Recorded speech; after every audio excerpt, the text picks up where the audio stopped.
Aldous Huxley, La philosophie éternelle, chapitre 10, de la grâce et du libre arbitre.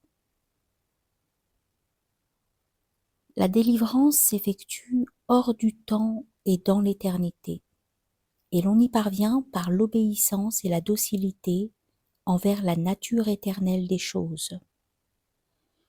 Nous avons été doués du libre arbitre afin que nous puissions vouloir la disparition de notre obstination et arriver ainsi à vivre continuellement en état de grâce. Toutes nos actions doivent tendre en dernière analyse à nous rendre passifs en ce qui concerne l'activité et l'être de la réalité divine. Nous sommes en quelque sorte des harpes éoliennes douées de la faculté soit de s'exposer au vent de l'esprit, soit de se soustraire à son influence. Citation de Lao Tzu. L'esprit de la vallée ne meurt jamais. Il s'appelle la femelle mystérieuse. Et le portail de la femelle mystérieuse est la base d'où jaillissent le ciel et la terre. Elle est là, en nous, constamment. Puisez-y comme vous voudrez, elle ne s'épuise jamais. Fin de citation. Dans tous les exposés de la Philosophia Perennis, l'âme humaine est considérée comme féminine par rapport à la divinité, au divin, au Dieu personnel, et même à l'ordre de la nature. La hubris, qui est le péché originel, consiste à considérer le moi personnel comme masculin et se suffisant à lui-même par rapport à l'esprit intérieur et à la nature extérieure, et à agir en conséquence. Saint Paul a tracé une distinction fort utile et illuminatrice entre la psyché et le pneuma. Et ce dernier mot n'a jamais acquis aucune popularité, et le terme de psyché, désespérément ambigu, en est venu à être employé indifféremment, soit pour la conscience personnelle, soit pour l'esprit. Et pourquoi dans l'Église d'Occident les écrivains pieux se sont-ils plu à parler de l'animus, l'anima de l'homme, ce qui pour les Romains signifiait l'âme inférieure, animale, au lieu de se servir du mot traditionnellement réservé à l'âme rationnelle, à savoir animus. La réponse, je le soupçonne, c'est qu'ils désiraient vivement, par tous les moyens en leur pouvoir, insister sur la féminité essentielle de l'esprit humain dans ses rapports avec Dieu. Ils sentaient que pneuma, étant grammaticalement neutre, et qu'animus étant masculin, convenait moins bien qu'anima et que psyché. Que l'on considère cet exemple concret. Étant donné la structure du grec et du latin, il eût été très difficile aux gens qui parlaient ces langues d'identifier autre chose qu'une âme grammaticalement féminine à l'héroïne du Cantique des Cantiques, figure allégorique qui, durant de longs siècles, a joué le même rôle dans la pensée et le sentiment chrétien que les vierges gopis dans la théologie et la dévotion des hindous. Citation de William Law. Prenez note de cette vérité fondamentale. Tout ce qui œuvre dans la nature et la créature, sauf le péché, est l'œuvre de Dieu dans la nature et la créature. La créature n'a rien d'autre en son pouvoir que le libre usage de sa volonté, et son libre arbitre n'a d'autre pouvoir que celui de concourir ou de résister à l'œuvre de Dieu dans la nature. La créature, avec son libre arbitre, ne peut rien amener à l'existence, ni apporter aucune modification à l'œuvre de la nature. Elle ne peut que changer son propre état ou sa place dans l'œuvre de la nature, et ainsi sentir ou trouver quelque chose en remplacement qu'elle ne sentait ou ne trouvait auparavant. Fin de citation. Définie en langage psychologique, la grâce est une chose autre que notre moi personnel et conscient par quoi nous sommes aidés. Nous possédons l'expérience de 3 genres d'aide de cette nature, la grâce animale, la grâce humaine et la grâce spirituelle. La grâce animale se présente quand nous vivons en plein accord avec notre propre nature au niveau biologique, sans abuser de notre corps par des excès, sans contrecarrer le fonctionnement de l'intelligence animale qui habite en nous, au moyen de désirs ardents et d'aversions conscientes, mais en vivant d'une façon saine et en nous livrant à la vertu du soleil et à l'esprit de l'air. La récompense, qui s'attache au fait d'être ainsi en harmonie avec le Tao ou le Logos, dans ses aspects physiques et physiologiques, est une sensation de bien-être, une conscience que la vie est bonne, non pas pour une raison quelconque, mais simplement parce qu'elle est la vie. Il n'est pas question, quand nous sommes en état de grâce animale, de propter vitam vivendi perder causas, car en cet état, il n'y a pas de distinction entre les raisons de vivre et la vie elle-même. La vie, comme la vertu, est alors sa propre récompense. Mais bien entendu, la plénitude de la grâce animale est réservée aux animaux. La nature de l'homme est telle qu'il est contraint de vivre d'une vie consciente dans le temps, et non dans une éternité heureuse et infrarationnelle, en deçà du bien et du mal. En conséquence, la grâce animale est une chose qu'il ne connaît que par à-coup, dans un congé, pris occasionnellement en ce qui concerne la conscience, ou à titre d'accompagnement d'autres états dans lesquels la vie n'est pas sa propre récompense, mais doit être vécue pour une raison étrangère à elle-même. La grâce humaine nous provient soit des personnes, soit des groupes sociaux, soit encore de nos propres désirs, espoirs et imaginations, projetés en dehors de nous-mêmes et persistant d'une façon ou d'une autre dans le milieu psychique, dans un état de ce que l'on peut appeler objectivité de seconde main. Nous avons tous fait l'expérience des différents types de grâce humaine. Il y a par exemple la grâce qui pendant l'enfance provient de la mère, du père, de la bonne d'enfant ou d'un maître aimé. Plus tard, nous éprouvons la grâce des amis, la grâce des hommes et des femmes moralement meilleurs et plus sages que nous, la grâce du gourou ou directeur spirituel. Puis il y a la grâce qui nous vient en raison de notre attachement au pays, au parti, à l'église ou à une autre organisation sociale, grâce qui a permis même aux individus les plus faibles et les plus timides d'accomplir ce qui sans elle eût été l'impossible. Et enfin, il y a la grâce qui provient de nos idéals, qu'ils soient bas ou élevés, qu'ils soient conçus en termes abstraits ou incorporés en des personnifications imaginaires. C'est à ce dernier type, semble-t-il, qu'appartiennent beaucoup d'entre les grâces éprouvées par les pieux adeptes des diverses religions. Le secours reçu par ceux qui adorent ou prient dévotement quelque saint personnel, quelque divinité ou avatar, n'est souvent, on peut le deviner, point une grâce authentiquement spirituelle, mais une grâce humaine, revenant à l'adorateur à partir du tourbillon de force psychique engendré par des actes réitérés, effectués par lui-même ou par autrui, de foi, de désir ardent et d'imagination. La grâce spirituelle ne peut être reçue continuellement ni dans sa plénitude, si ce n'est par ceux qui ont, par l'acte de leur volonté, anéanti leur libre arbitre au point de pouvoir dire véridiquement « non, pas moi, mais Dieu en moi ». Il y a toutefois peu de gens si irrémédiablement condamnés par eux-mêmes à l'emprisonnement dans leur propre personnalité, qu'ils soient totalement incapables de recevoir les grâces qui sont d'un instant à l'autre offertes à toute âme. D'une façon intermittente et saccadée, la plupart d'entre nous parviennent à oublier, ne fût-ce que partiellement, leurs préoccupations du jeu, du moi, du mien, et deviennent ainsi capables de recevoir ne fût-ce que partiellement les grâces qui en cet instant leur sont offertes. La grâce spirituelle prend son origine dans le fondement divin de tout être, et elle est octroyée afin d'aider l'homme à réaliser sa fin dernière, qui est de retourner hors du temps et de la personnalité à ce fondement.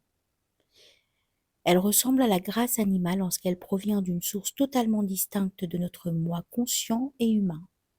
Voire, elle est la même chose que la grâce animale, mais se manifestant à un niveau supérieur de la spirale ascendante qui mène de la matière à la divinité.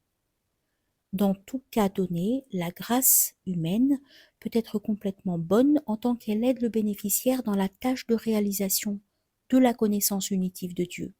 Mais en raison de sa source dans le moi individualisé, elle est toujours un peu suspecte et dans bien des cas, bien entendu, l'aide qu'elle donne est une aide en vue de la réalisation de fins fort différentes de la fin véritable de notre existence. Nous citons Saint Jean de la Croix. Tout ce que nous avons de bien est un prêt. Dieu est le possesseur. Dieu opère et son œuvre est Dieu. Fin de citation. Citation de William Law. L'inspiration perpétuelle est aussi nécessaire à la vie du bien, de la sainteté et du bonheur que la respiration perpétuelle est nécessaire à la vie animale. Fin de citation. Citation de Lao Tzu.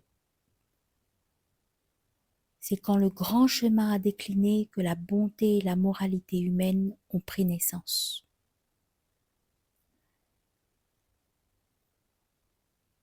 Fin de citation. Réciproquement, bien entendu, la vie du bien, de la sainteté et de la béatitude est une condition nécessaire de l'inspiration perpétuelle. Les rapports entre l'action et la contemplation, l'éthique et la spiritualité sont circulaires et réciproques. L'une et l'autre sont à la fois cause et effet.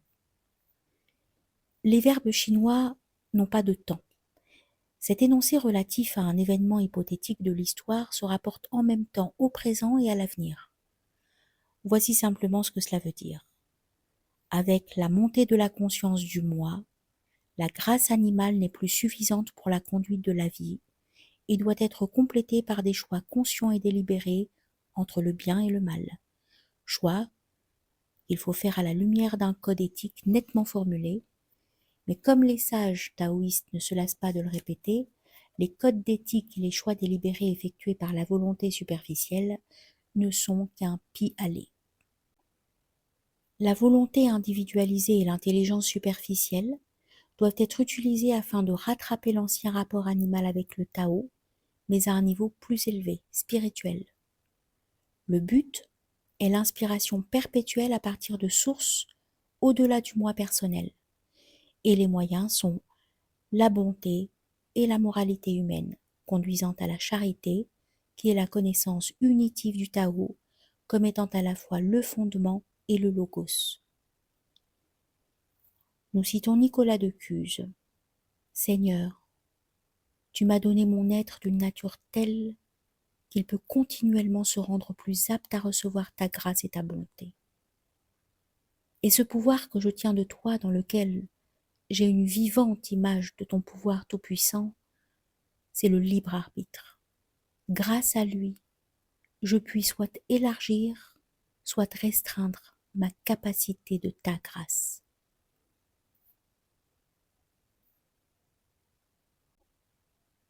Citation de Chuang Tzu. Shun interrogea Cheng, disant « Peut-on obtenir le Tao de façon à l'avoir pour soi ?» Ton corps lui-même, répondit Cheng, ne t'appartient pas. Comment le Tao t'appartiendrait-il? Si mon corps, dit Shun, n'est pas à moi, à qui est-il, je te prie?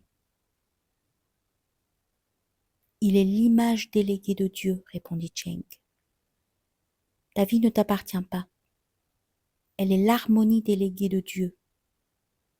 Ton individualité ne t'appartient pas. Elle est l'adaptabilité déléguée de Dieu. Ta postérité ne t'appartient pas. Elle est la dépouille déléguée de Dieu. Tu te meus, mais tu ne sais comment. Tu es au repos, mais tu ne sais pourquoi. Tu goûtes, mais n'en connais pas la cause. Ce sont là les opérations des lois de Dieu. Comment obtiendrais-tu donc le Tao de façon à l'avoir pour toi? Fin de citation. Citation de Léon Tolstoï. Il est en mon pouvoir, soit de servir Dieu, soit de ne pas le servir. En le servant, j'ajoute à mon bien propre et au bien du monde entier. En ne le servant pas, je perds mon propre bien et je prive le monde du bien qu'il était en mon pouvoir de créer. » Fin de citation. Citation de saint François de Sales. Dieu ne t'avait pas destiné de l'opération de son amour, mais tu privas son amour de ta coopération. Dieu ne t'eût jamais rejeté si tu n'eusses rejeté sa dilection. Ô Dieu tout bon, vous ne laissez que ceux qui vous laissent. Vous ne nous ôtez jamais vos dons, sinon quand nous vous ôtons nos cœurs. Fin de citation. Citation de Chuang Tzu. Ching, le chef charpentier, sculptait du bois pour faire un pupitre pour les instruments de musique. Une fois terminé, le travail parut à ceux qui le virent être d'une exécution surnaturelle, et le prince de Lu l'interrogea, disant « Quel mystère y a-t-il dans ton art ?» « Point de mystère, votre Altesse, répondit Ching. « Et pourtant, il y a quelque chose. Quand je suis sur le point de faire un semblable pupitre, je me garde de toute diminution de mon pouvoir vital. Je réduis d'abord mon esprit à la quiétude parfaite. 3 jours en cet état, et je deviens oublieux de toute récompense à gagner. 5 jours, et je deviens oublieux de toute renommée à acquérir. 7 jours, et je n'ai plus conscience de mes 4 membres, ni de mon ossature physique.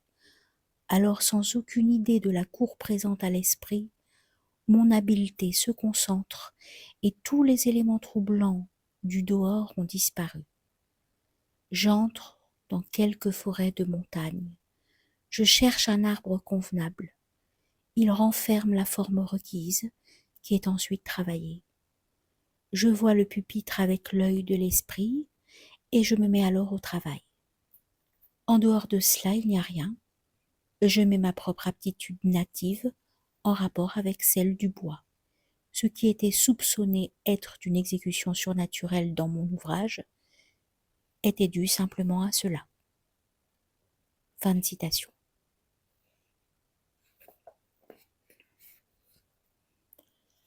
L'inspiration de l'artiste peut être une grâce soit humaine, soit spirituelle ou un mélange des deux. La haute réalisation artistique est impossible sans au moins ces formes de mortification intellectuelle, émotive et physique appropriées au genre d'art qui est pratiqué. Surpassant cette ligne de ce qu'on peut appeler la mortification professionnelle, quelques artistes ont pratiqué le genre d'anéantissement du moi qui est la condition préalable indispensable de la connaissance unitive du fondement divin. Fra Angelico, par exemple, se préparait à son travail par la prière et la méditation. Et nous voyons, par l'extrait précédent de Chuang Tzu, comme était essentiellement religieuse et non simplement professionnelle, la façon dont l'artisan taoïste abordait son art. On peut noter ici en passant que la mécanisation est incompatible avec l'inspiration. L'artisan pouvait faire, et faisait souvent en effet, un travail foncièrement mauvais. Mais si, comme Ching, le chef charpentier, il aimait son art et était prêt à faire ce qui était nécessaire pour se rendre docile à l'inspiration, il pouvait faire, et faisait effectivement parfois, de si bons ouvrages qu'il paraissait être d'une exécution surnaturelle. Parmi les avantages nombreux et énormes des machines automatiques et efficaces, il y a celui-ci. Elles sont complètement à l'épreuve des fausses manœuvres. Mais tout gain doit se payer. La machine automatique est à l'épreuve des fausses manœuvres.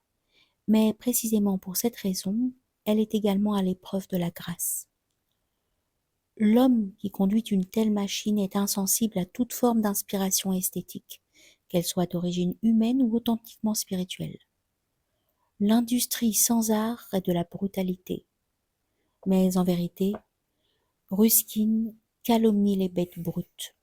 L'oiseau ou l'insecte industrieux est inspiré quand il travaille par l'infaillible grâce animale de l'instinct, par le Tao tel qu'il se manifeste au niveau immédiatement au-dessus du physiologique. Le travailleur industriel a sa machine à l'épreuve des fausses manœuvres et de la grâce, fait son travail dans un univers d'automates ponctuels créé par l'homme, univers qui est totalement au banc du Tao à n'importe quel niveau, animal, humain ou spirituel. On peut citer à ce sujet ces théophanies soudaines qui sont parfois octroyées aux enfants et parfois à des adultes qui peuvent être poètes ou philistins, savants ou candides, mais qui ont ceci en commun, de n'avoir absolument rien fait pour se préparer à ce qui leur est arrivé. Ces grâces gratuites, qui ont inspiré beaucoup d'art littéraire et pictural, parfois splendides, et parfois, là où l'inspiration n'était pas secondée par le talent inné, d'une insuffisance touchante, semblent généralement appartenir à l'une ou à l'autre de deux catégories principales. La perception soudaine et profondément impressionnante de la réalité dernière, comme amour, lumière et félicité, et sa perception non moins impressionnante comme puissance sombre, inspiratrice d'effroi respectueux et insondable. En des formes mémorables, Wordsworth a noté sa propre expérience de l'un et l'autre de ces aspects du fondement divin. Il fut un temps où le pré, la futaie et le ruisseau, la terre et chacun des paysages ordinaires me paraissaient vêtus de lumière céleste. Et ainsi de suite, mais ce ne fut pas là la seule vision. Vigoureusement, je plongeais mes rames dans le lac silencieux. Et tandis que je me relevais sur mon coude d'aviron, mon canot fila, se soulevant à travers l'eau comme un cygne. Lorsque de derrière cet à-pic rocailleux qui était jusque-là la borne de l'horizon, un énorme pic, noir et gigantesque, comme s'il avait été doué d'une puissance volontaire, dressa sa tête. Je donnai encore un coup de rame, encore un, et croissant encore en stature, cette forme menaçante s'éleva majestueuse entre moi et les astres. Mais après que j'eus vu ce spectacle, pendant bien des jours mon cerveau fonctionna avec un sens vague et indéterminé. De modes d'être inconnus, au-dessus de mes pensées était suspendue une obscurité. Appelez-la solitude ou abandon total. Chose bien significative, c'est à ce second aspect de la réalité que les esprits primitifs semblent avoir été les plus réceptifs. Le Dieu formidable, auquel Job se soumet enfin, est un mode d'être inconnu, dont les créations les plus caractéristiques sont Béhémoth et Léviathan. Il est ce genre de Dieu qui appelle, suivant l'expression de Kierkegaard, des suspensions téléologiques de la morale, principalement sous la forme de sacrifices sanglants et même de sacrifices humains. La déesse hindoue Kali, sous ses aspects les plus effrayants, est une autre manifestation du même mode d'être inconnu. Et chez beaucoup de sauvages contemporains, le fondement sous-jacent est appréhendé et rationalisé théologiquement comme la puissance pure et non mitigée qu'il faut adorer pour se la rendre propice, et, si possible, la tourner à un usage profitable au moyen d'une magie obligatoire. Penser à Dieu comme étant simplement la puissance, et non en même temps comme étant aussi la puissance, l'amour et la sagesse, est une chose qui se présente tout naturellement à l'esprit humain ordinaire non régénéré. Seuls ceux qui ont complètement dépouillé le moi sont en mesure de savoir expérimentalement que, malgré tout, tout ira bien, et que, de quelque manière, tout va déjà bien. Le philosophe qui nie la divine providence, dit Rumi, est étranger à la perception des saints. Ceux-là seuls qui ont la perception des saints peuvent savoir constamment et par expérience immédiate que la réalité divine se manifeste comme une puissance qui est aimante, compatissante et sage. Le reste d'entre nous ne sont pas encore en état spirituel de faire autre chose que d'accepter leur constatation sur la foi. N'étaient les traces qu'ils ont laissées derrière eux, nous serions plus enclins à nous dire d'accord avec Job et les primitifs. Nous citons saint François de Sales. Les inspirations nous préviennent, et avant que nous y ayons pensé, elles se font sentir. Mais après que nous les avons senties, c'est à nous d'y consentir pour les seconder et suivre leurs attraits, ou de dissentir et les repousser.